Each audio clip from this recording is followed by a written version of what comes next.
नहीं, पर हृदय से ब्रह्मचारी बनना बहुत जरूरी है।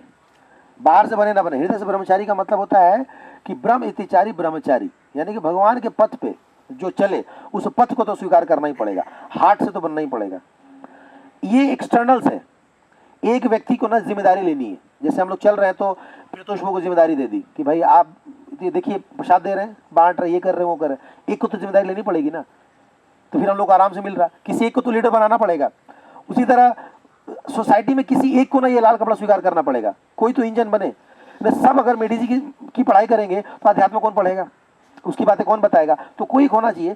तो हर जगह एक आर्मी की आवश्यकता पड़ती है, ये भी एक स्पिरिचुअल आर्मी है।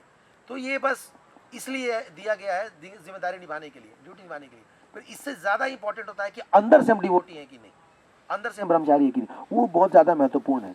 एक्सटर्नल हो ना हो उससे कोई खास फर्क नहीं पड़ता। कई लोग बाहर में है, अच्छा प्रचार कर रहे हैं, हाँ वाइट में चलते, कोई दिक्कत नहीं है। तो डिवोटी जो है बनना है, भक्त बनना है, वो ज्यादा इंपॉर्टेंट है। ये सब एक्सटर्नल्स है। ये समाज में चूंकि हम रह रहे हैं और हमें प्रचार प्रसार का कार्य करना है, इसलिए इस वेश को स्वीकार करना पड़ता है ताकि समाज को मार्गदर्शन दे सके। चैतन्य महाप्रभु ने यही किया। चैतन्य महाप्रभु की बात कोई सुन थोड़ी रहा था।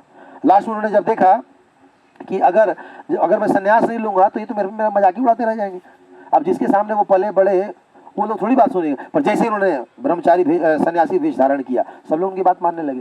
तो इस वेश का जो इम्पोर्टेंस है वो भक्ति सिद्धांत सरस्वती ठाकुर ने दिया है कि हम इसको इसलिए धारण करते हैं ताकि हम प्रचार प्रसार कर सकें। ये इसका इम्पोर्टेंस है। पर अंदर से हमें रियल प्रचारक बनना है। कोई जरूरी नहीं है, आप अपने ड्यूटीज, अपनी जिम्मेदारी सब कुछ निभाते हुए इसको स्वीकार करना पड़ेगा, क्योंकि रास्ता तो एक ही है और वही आखिरी रास्ता है।